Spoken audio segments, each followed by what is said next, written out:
तबारक व तआला फरमाते हैं कि अगर वो ऐसा करने के लिए जाते हैं तो अंगारों की उनके ऊपर अल्लाह ताला बारिश फरमाता है, कहाँ? आसमान से। अब अल्लाह रब्बुल इज्जत क्या फरमाना चाह रहे हैं? नबी मोहतरम सल्लल्लाहु अलैहि वसल्लम के पैदाइश से पहले ये जो काहन होते थे, जो सितारों की पूजा करते थे, वो अपने गंदे मौकिलात, जिसे वो जिन्नात कहते हैं, उन जिन्नात को अपने कब्जे में कर लेते थे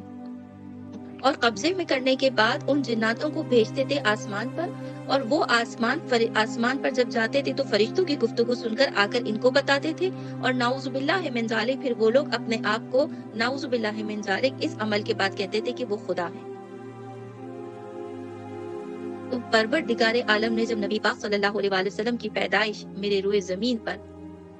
जब आपके और मेरे प्यारे हबीब मोहम्मद मुस्तफ़ा सल्लल्लाहु अलैहि वसल्लम तशरीफ ले आए, तो अल्लाह तबारक व तआला ने